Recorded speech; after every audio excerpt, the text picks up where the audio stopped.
academics, arts, athletics. Dorman, Cavaliers! DFC 9!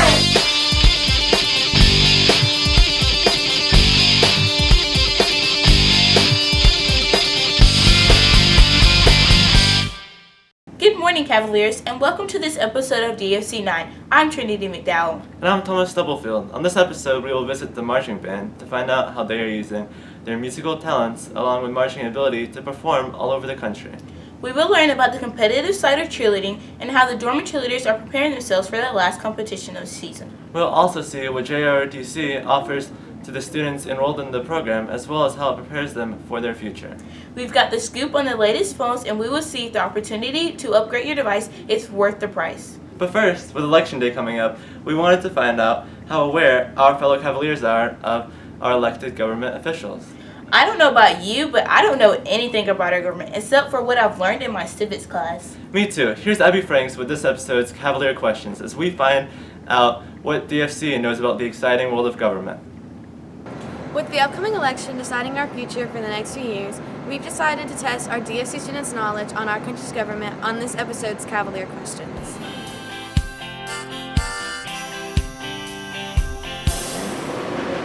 Donald Trump. Pence. Republican, Democrat. Republican, Democrat, Libertarian. Green. Legislator. Legislative, judicial. Legislative, judicial, and executive. National politics may not be front-runners in our Cavaliers' minds, but let's take a look at how well they know what it's like being a sandlapper with the Little South Carolina trivia. Say animal. White-tailed deer. Butterfly. A peach. I don't know. Peach. An orange. Shag. Shag. I have no idea. So our fellow Cavaliers may not be aware of our state symbols, but maybe they will be experts on who runs this great state of ours.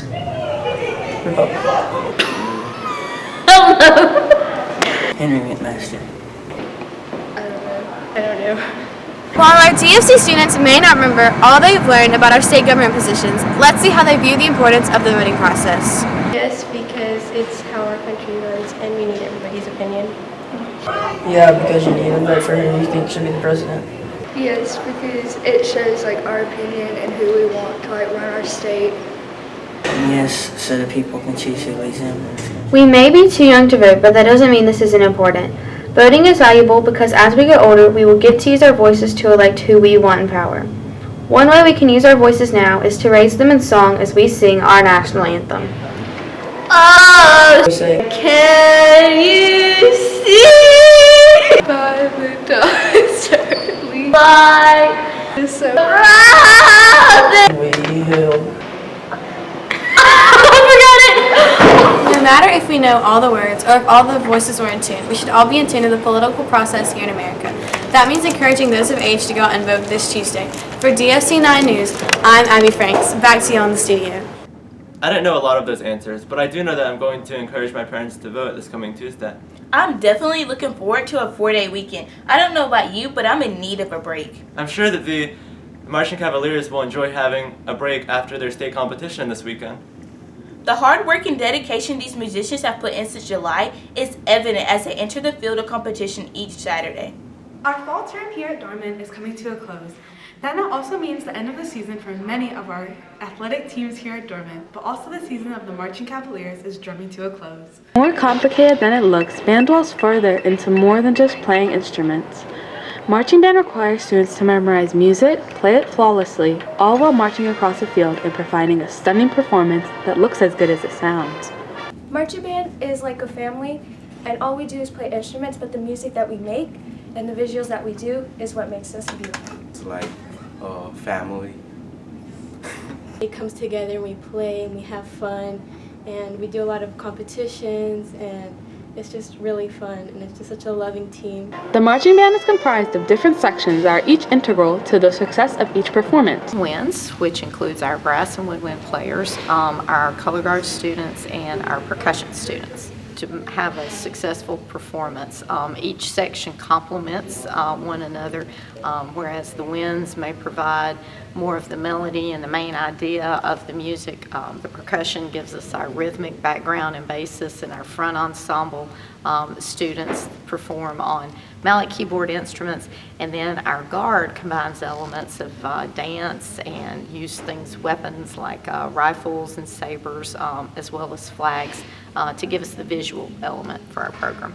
Each section being different, they all come together for performances, but preparing for this takes both mental and physical rehearsal. Warm up, stretching, just like anybody that's going to go out and run track or play football or anything else. We have basic fundamental exercises. Long days out in the heat, going across the field back and forth to get something perfect.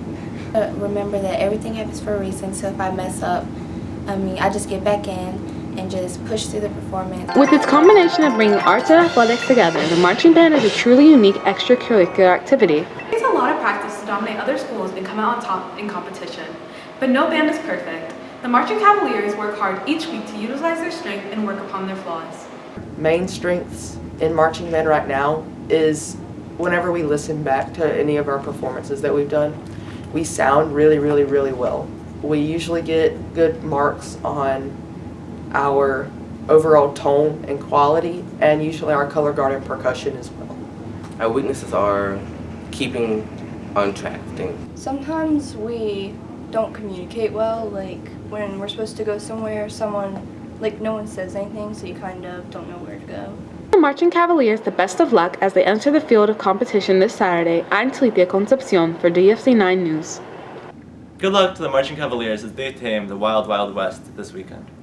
The marching band isn't the only group competing at state this weekend. The JV cheerleaders will be performing at their last competition of the season. Many students may not realize this, but cheering at football games isn't the main activity of the Dorman cheerleaders. They have a full routine full of dances, tumbling, and stunts that they compete with throughout the fall. Surf's up with Abby Van Pelt as we enter the world of Dorman competitive cheerleading. The Dorman cheerleaders have been working extra hard this season to be at their best for the cheer competitions and football games. With the season coming to an end, the cheerleaders have been preparing for their biggest competition yet, the Debbie Rogers Classic. I think Debbie Rogers will be the hardest competition because it's like our state competition. The hardest one will be Debbie Rogers, which is in Columbia, and that's our biggest one. We go up against a lot of teams. As the cheerleaders head to Debbie Rogers, they will be competing against some of the best teams in the state. Although the Cavaliers are confident in their abilities, there is stiff competition in the world of competitive cheer.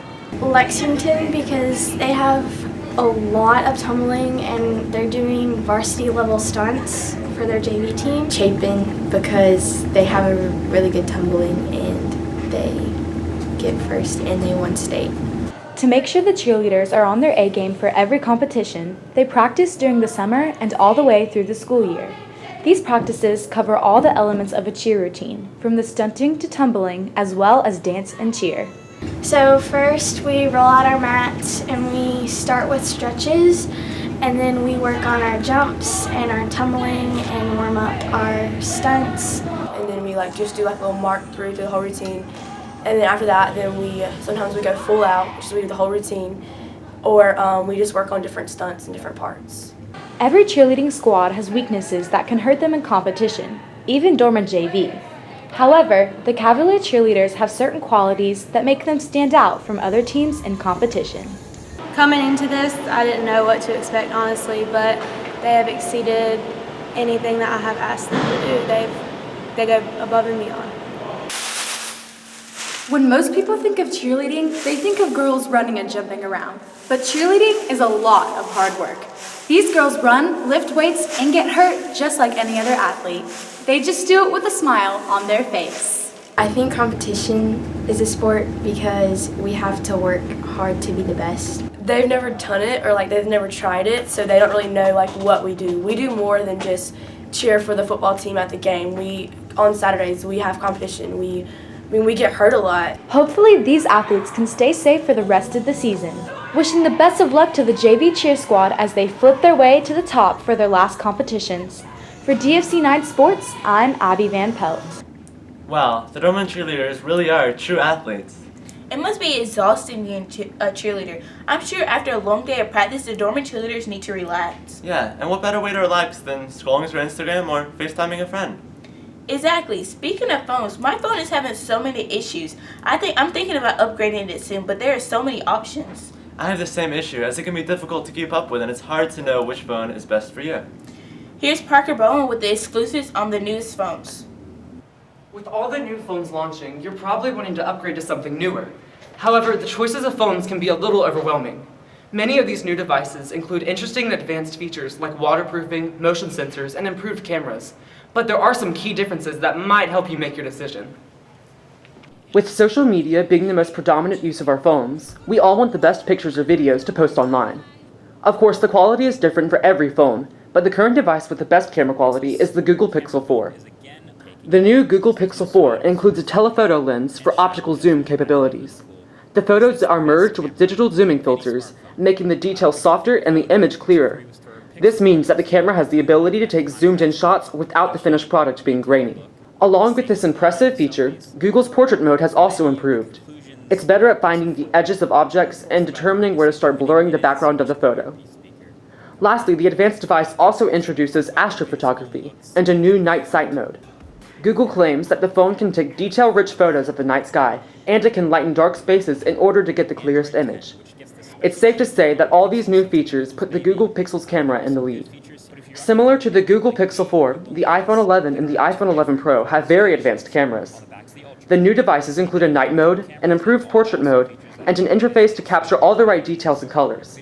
However, the battery life of the 11 and the 11 Pro is noticeably better than past phones. It's been recorded that both iPhones can last up to an entire day of heavy use. This could be a game changer, considering that 80% of the DFC students prefer to use their phones for streaming social media, music, and the internet. While the improved battery life is valuable, the performance of the two phones is incredible. Thanks to Apple's A13 Bionic chipset, the processing of photos and videos is quick, scrolling through social media is smooth, and different apps run without issues, making the phones themselves much faster. The new Apple phones certainly don't disappoint. While the new Google Pixel 4 and the new iPhones are all great devices, the recent Samsung Galaxy Note 10 is sure to impress. The phone's display consists of an immersive 6.3-inch screen that incorporates a variety of bright colors and viewing angles. The Note 10 also offers 256 gigabytes of storage. This will be helpful for any DFC students who need plenty of storage space for their photos, videos, and apps. Of course, like in previous versions of the Note 10 involves the use of the S Pen stylus. The stylus itself is light, easy to use, and it slides into a hole located near the bottom edge of the phone. The pen is also Bluetooth connected, allowing it to have an array of different features. It's clear that all of these phones are remarkably advanced. They all include their own unique features like an extended battery life, amazing camera quality, and plenty of storage space. But the new iPhone 11 and the 11 Pro can guarantee all of these things. Because 96% of the DFC students are Apple users, it would make sense that the new iPhones are the best fit for us. However, the phone you choose to upgrade to completely depends on your preferences. When it comes to your phone, the choice is yours. I'm Parker Bowen from DFC 9 News. Back to you in the studio. All those phones look so cool, but personally, I think the iPhone 11 Pro is my favorite. Yeah, but the Pixel 4 has such a good camera. My parents think I have enough responsibility now that I could upgrade my phone to a better one. Speaking of responsibility, the JROTC program here at Dorman teaches Cavalier cadets responsibility, respect, and citizenship while also offering leadership opportunities. The JRTC program prepares students for not only surviving their freshman year of high school, but also skills for the future. DFC is a leadership program that teaches kids to be good mentors and have good social and life skills. It motivates them to work hard and always do their best, especially to be good citizens. You get the life skills such as leadership, responsibility, respect. Social and life benefits, the JRTC program also provides opportunities for other activities outside the classroom. On Raider team, I'm a commander. I am part of rifle team, competition team, and I am part of spirit platoon. These candidates work their heart inside and outside the classroom element of JRTC, which opens new doors to opportunities that will help them in the future. They can join various clubs. We have various activities that they can be a part of. A Raider team, rifle team, drill team, color guard. We got a debate team, a National Honor Society. So we have various groups that they can join and build on their skills. To earn those opportunities, candidates must not show only determination, responsibility, good citizenship, but also physically challenged. Sit-ups, pull-ups, a lot of running. These candidates face in JRTC program, both mental and physical, are preparing them for their future. Projects that makes kids look at colleges. We also do college tours. We speak with them about joining the military and having a plan for after high school. Having a plan for after high school is very important to being successful as an adult. Teamwork and also credentials if you want to join like the FBI or the CIA. JRTC is a perfect building block for building citizens of our present and our future. We salute those students who go on to the military through the JRTC program. For DFC 9 News, I'm Jenna Williams. I didn't know that JRTC required so much dedication and hard work. I know that I would not be successful on the Raider team. Yeah, me either. Well, that's all for this episode of DFC 9 News. Bringing you up to date on the news that matters most to the class of 2023, I'm Thomas Stubblefield. And I'm Trinity McDowell. And we'll DFC See you later.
DFC students may not remember all they've learned about our state government positions.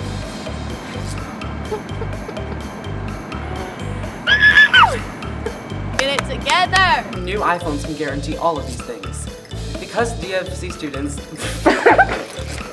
The Dorman cheerleaders have been working extra hard this season to be at their best for the